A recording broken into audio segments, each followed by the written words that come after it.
What will be covered today? Number one, an overview of toxicity. We will look at all the types of toxicity. We will narrow in on a quaternary amine and some of the studies we've done then. Then we're going to talk about recovery from toxicity. We'll talk about toxicity with temperature change. We will do testing on Quat binding products, testing on our new CounterQuat, and we will study recovery from nitrification after toxicity. Here's some stock ciliates.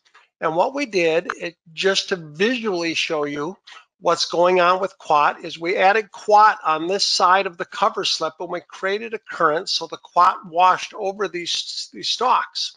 So you can see when we take the Quat and we start creating a current, so the water goes by the stalks, you can see what happens to them. The toxicity, whether it be Quat or PAA or anything, this is what they do to the organisms in the mixed liquor.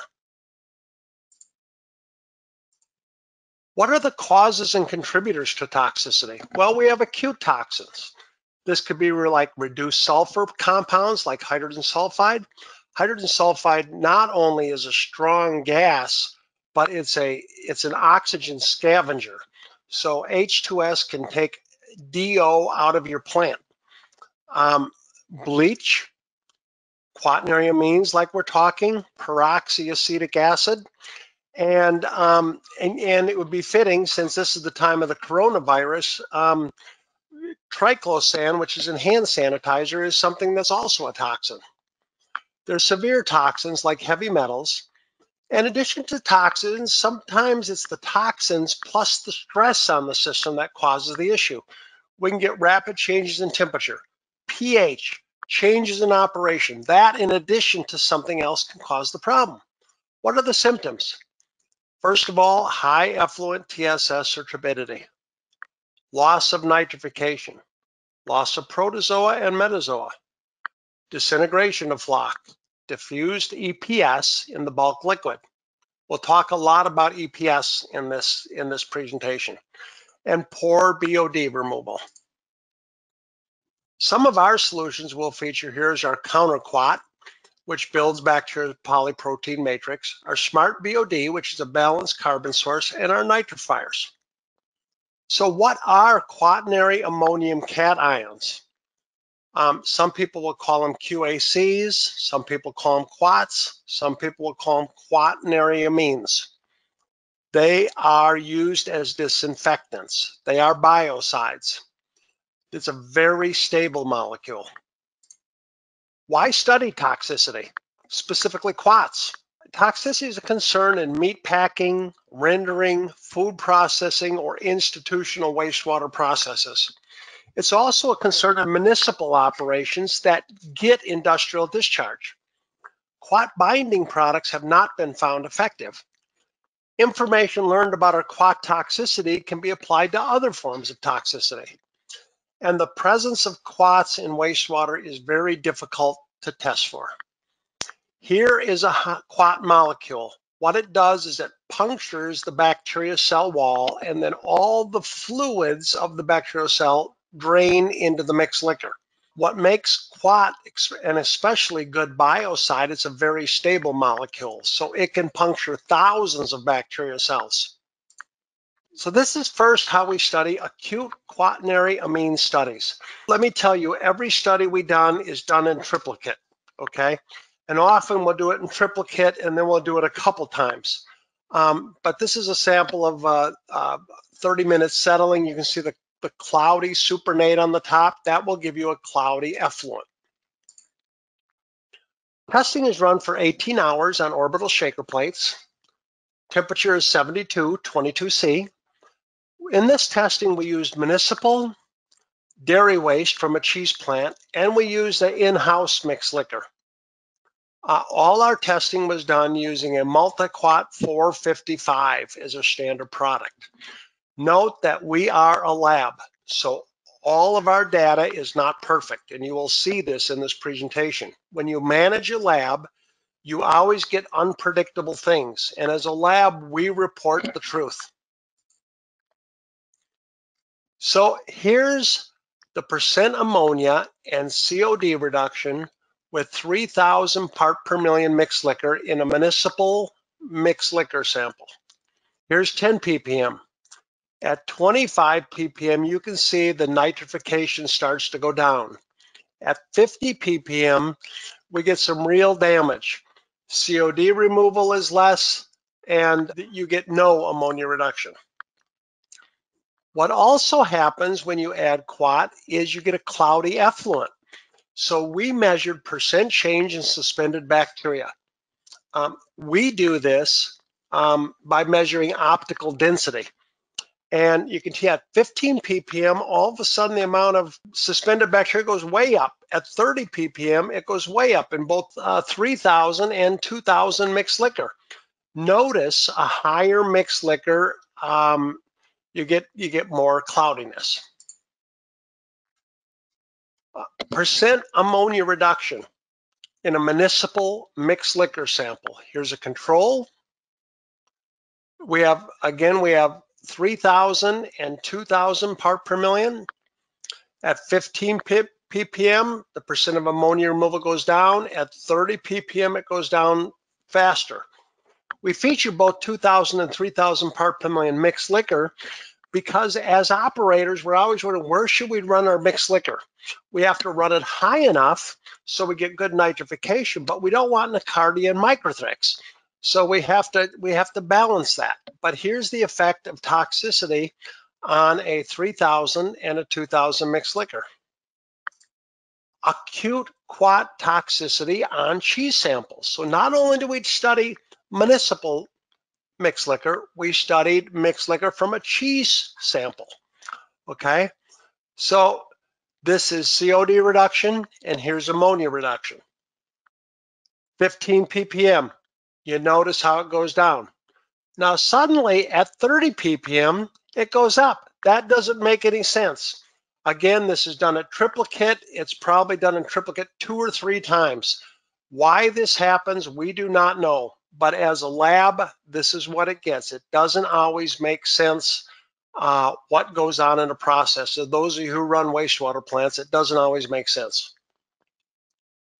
What do we conclude from doing these acute studies? Quaternary ammonia are more toxic to a cheese than a municipal.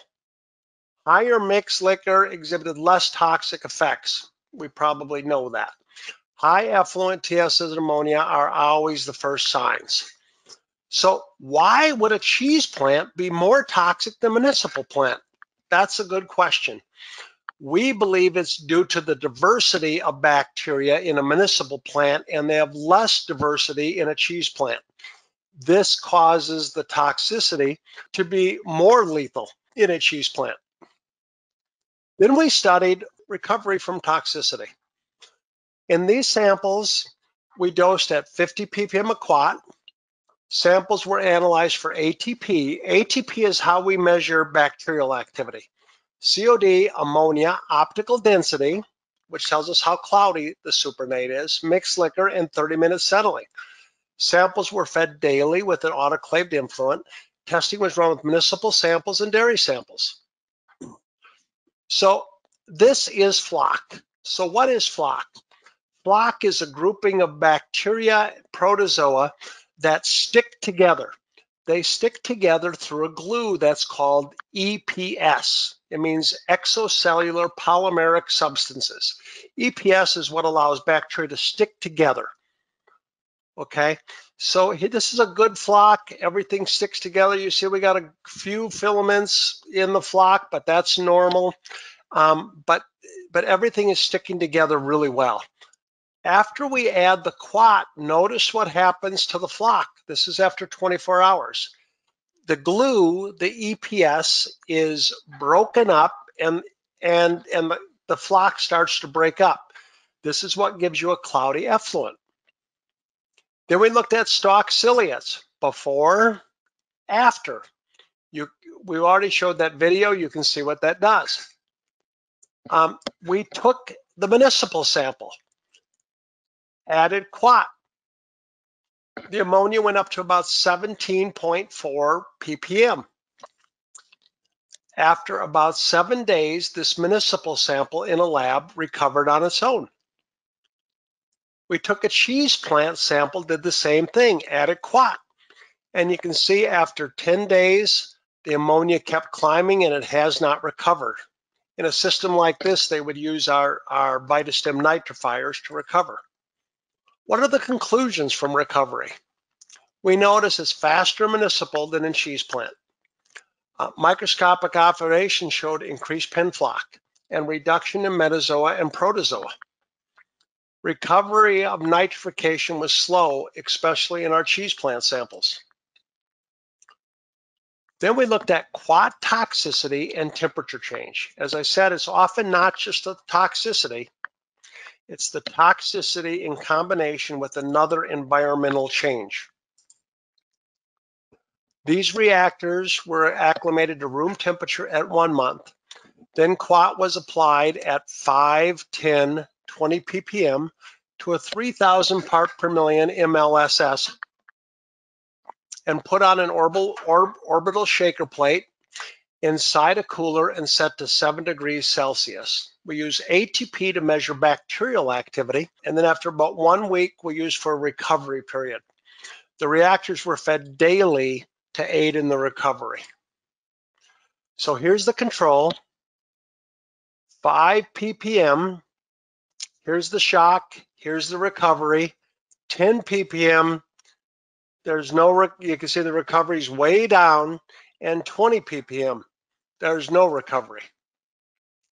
So then we said, how does toxicity, or in this case, Quat, affect oxygen levels?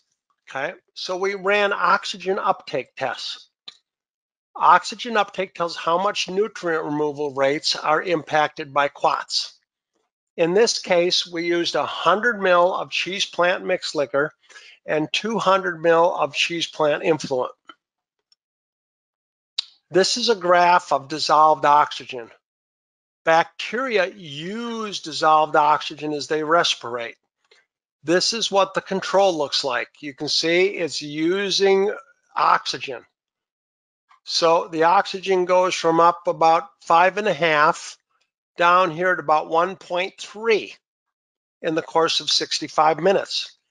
After we start adding the Quat, there's less oxygen uptake. The bacteria aren't using the oxygen, right? Here's the 5 ppm. Okay, there's less oxygen uptake. They're not using the oxygen. Proof that they're dying. There's that graph again. We observed decreases in oxygen uptake with all QAC dose rates.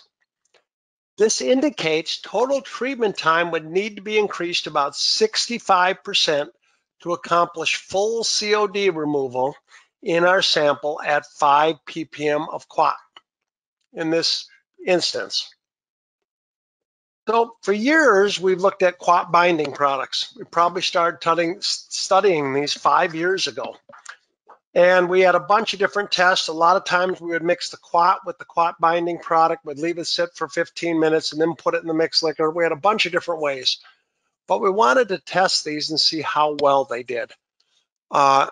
We tested 2 marketed Quat binding products and both the results were similar. So here's the control. We had about 5% ammonia reduction. Then we took one where we blended the Quat with the Quat neutralizer, 10 ppm of Quat neutralizer. And the ammonia reduction had dropped to about 5%. Then at 30 ppm, all of a sudden it's even, and at 60 ppm of Quat neutralizer, then it showed a benefit. It showed it a really nice benefit.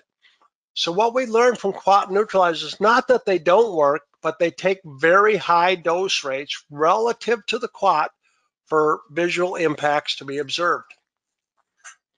We supplemented nitrifying bacteria upset, okay? So then we started to look at nitrifying. How does toxicity affect nitrification and how do we recover? Okay, in this case, we did a one-time dose of 20 ppm. Here's a sample, quats were added, the ammonia went just above 6. We waited a day, added our nitrifiers. We call them VitaStim nitrifiers or VitaStim Dynamic Duo, refers to the two products we use. And then immediately you can see how the ammonia recovers. And without it, it took longer. Again, this is in a laboratory setting. Then we look at loss of nitrification in the field. What kind of examples of toxicity and recovery do we have in the field? So we had this 300,000 gallon per day mixed liquor from a municipal wastewater plant. They had lost nitrification because they had 7 55-gallon drums of diesel fuel spilled into their plant. Their mixed liquor was 13 degrees C. It was cold. The effluent ammonia, as the diesel fuel was breaking down, slowly creeped up to 6 ppm. We used our VitaStim nitrifiers and assimilators, what we call the dynamic duo. In 1 week, they lowered it to 0.2 to 0.3 ppm. Through all of this study and the study of the Quat binding products, about several years ago, we started the development of our CounterQuat. We said, how can we improve bacteria's resilience so when they get hit with toxicity, it doesn't phase them? This is our CounterQuat. This builds bacteria natural polyprotein matrix so that the quat or other forms of toxicity cannot penetrate the cell membrane. So what's the polyprotein matrix? We're referring to the EPS, which is the glue that holds the flock together. And what we do is we put more protein in that glue. The glue is a combination of sugars and proteins. And we add more protein to give the cell, to give the structure more strength. This is not a Quat binding product. This improves the microbiology's resilience to toxicity and promotes recovery. So here's a sample we hit with Quat. We measure bacterial activity in terms of ATP. It goes down, and after day 5, it starts to recover. The same sample, we use our CounterQuat, and you can see when we add the Quat, it just stays right on course. Operators want to know, well, how does this impact me? So here's a sample of mixed liquor where we add the Quat, and we showed a slide some of this earlier. You see I have a dispersed flock structure. Here is the same sample we added Quat to, but we add CounterQuat into the mixed liquor at all. And it strengthens that polyprotein matrix, that EPase around the edge, and that keeps the effluent water clear. So this is Quat plus our CounterQuat. Oftentimes we do India ink stains to see how healthy the EPS is. In this case, you can see how the India ink stains the supernate like a black color, but the flock is very white. The white flock means the flock is very diffuse. It's very unhealthy. But yet with our CounterQuat, the flock remains healthy. This means the flock and the EPS is very healthy. In preventing toxicity, we really look at 2 things. One, we look at, how do you manage the plant? What can we do to make the mixed liquor more healthy? Sometimes in industrial processes, that's balancing the nutrients. We do systems management. We help people in how they manage their process. Where should they keep their mixed liquor? How should they run their plant? And then as operators, we always work to communicate with the upstream people, the people inside of the plant or inside of the meat packer to provide a more consistent discharge of anything that might be toxic coming downstream. This is an example of one of our products we use when a plant has low food. We use a product called Smart BOD. Smart BOD is a dry product. It's a very concentrate food. It's a balanced source of macro and micronutrients. We started this product because we get a lot of plants that are over-designed and they have low incoming food. And this provides a very balanced food for them. It provides balanced, where if you just add sugars, all you do is add sugars. We want to add a balanced source of nutrients to this plant. Some people who use dog food will find out if they use 100 pounds of dog food, they can use 1 pound of this. We have a study on our website done by University of Wisconsin, Stevens Point, that shows how well Smart BOD does compared to like dog food and glycerin and some other things. Our CounterQuat, as we talked about, builds bacteria's natural polyprotein matrix. It works on all forms of toxicity. We've had successes around with all forms of toxicity. And then when people have problems nitrifying, they use our dynamic duo. One of those products is our VitaStim ammonia assimilator. Again, all of our products are sold all around the world. This is concentrate nitrifying bacteria to reseed a plant that's having issues nitrifying. It's a very potent product. It gives very fast results.